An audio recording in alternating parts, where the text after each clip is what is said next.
Howdy neighbors. Today has been, I don't know if intense is the right word. I've been concentrating very hard because the new things I do, and I understand they're stupid simple to go together. They take concentration because I'm really trying to get all the stitches to go up on top of each other perfectly. And it's a little difficult with this last one because, sorry, I thought I smelled gas. It's a little difficult on the last one only because the piece is uneven, meaning that there's like 3 layers here and then only 2 layers over here, which it's not. It's like 8 layers here and 6 layers. Anyway, and so my foot wants to, as it walks, wants to kind of go off to the side. So I have, I turned them upside down at one point in time to sew them from the bottom. So it's just a lot of like, you got to stitch very slowly so that you can get it right. So it doesn't, the foot doesn't slide off the material. Anyway, so I feel like I've run a marathon's not it, but you know what I mean? Like I've really concentrated for a solid 8 hours today. And 8 or 10? I think it might have been 10 because I think I had 4 again this morning. Anyway, point of the story is, it's lovely out here. See if we see any deer friends. I also happen to, so since they have everything moved in my shed, I glanced out the window at one point in time and then I just moved my hand and I was not sewing, but it caught the needles up and it caught under the needle. So now like my finger right here is all sore because I stuck a needle in it today. Anyway, that's how I roll. I'm kind of special if you hadn't realized that yet.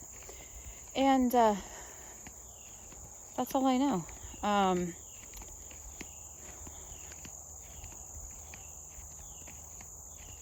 Nope, still the weld guy still hopefully will be here in the next couple weeks. I think we've decided that we have to go with overhead lines because underground lines are freaking expensive. If we could dig them ourselves, but it has to be 4 foot underground. And, well, even right now the ground is harder than a rock. And yes, you would get a trencher. I want to make sure I wasn't getting mosquito bitten. You would get a trencher to do it, but that's still going to cost like a crap ton. So, I guess we got to debate. My people are very much used to, everybody's got a pole in their front yard here. I'm used to living in a great farm state, and you don't have poles in the middle of farm country. You just don't. So I would really, really. Oh,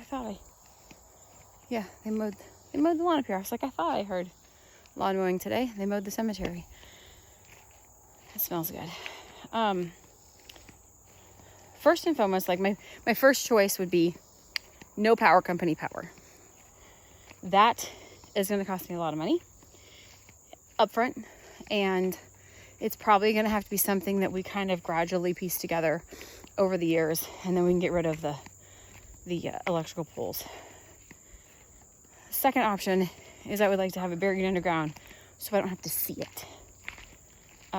We have a nice big open, I think they estimated that the open space in our new place is 7 acres.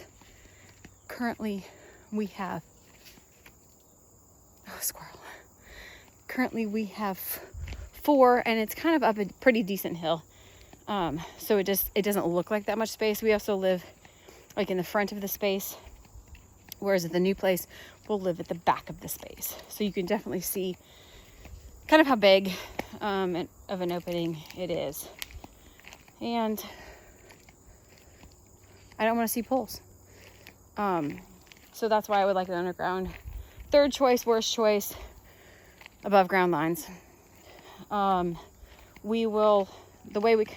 The guy came out last week And the way we kind of have it thought out is that at least it'll hug the tree line. We are going to move the tree line back a little bit because there's a bunch of scrub and a bunch of privet that has kind of crept into it, and that'll get moved back. And then we found a couple of black locust trees. Oh, honey locust. I said yellow locust the other day because I couldn't remember. I knew that there was two, black locust and honey locust. And I would have to look up the differentiating factors between the two to really figure out which one this is. But there's 3 of them all in right close proximity. And part of it got taken down the other day, a couple branches, but it's going to die because I don't have time for it. So if we at least, he said that we have to make them 20 foot off the tree line. So as long as we kind of run it down that side there, it's not the end of the world. I will deal. And like my child keeps remembering, we need a house, Mom. Yes. But I also don't expect to build another house in the next 50 years. So, which should be my entire life. So I want to make sure that we do this right. And then where we want to put one of the sheds today, I just kept thinking, we don't have a way to drive. I mean, we do. But the driveway is going to be on the opposite side of the world. So we might have to end up flipping our house so that the driveway is on the left-hand side that you drive in. And then that'll be close to like the shed. But now that we already put the septic system there, we could probably move our house forward a little bit. And that way we can drive up. And I say this because it's nice to easily drive over to the shed, like to the workshop shed, and load up stuff.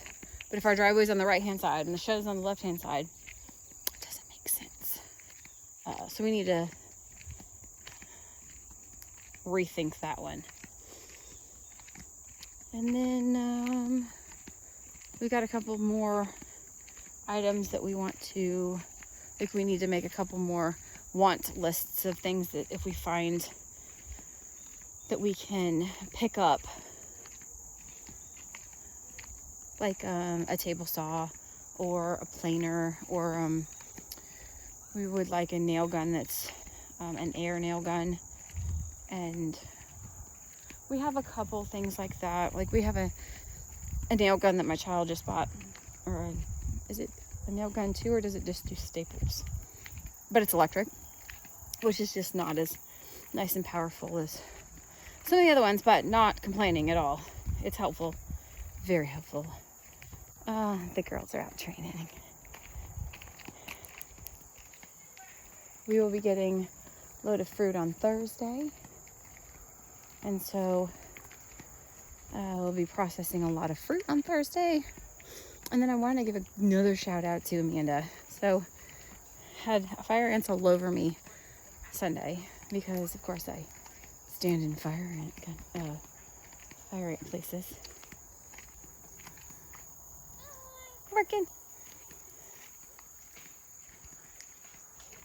I stand in I went up and I found some mullein. And I was super excited.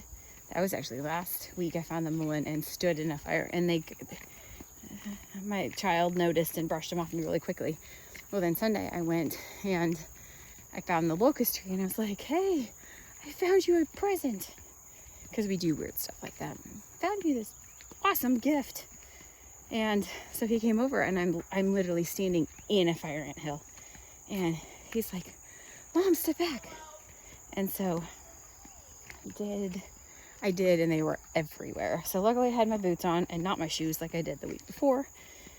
And of course, fire ants, when you try and just stomp them off, they don't fall off. So we're brushing them all down, and as I'm brushing them down, they are crawling up my sleeves. Now, I knew about that one.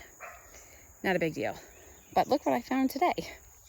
And they're on the other side.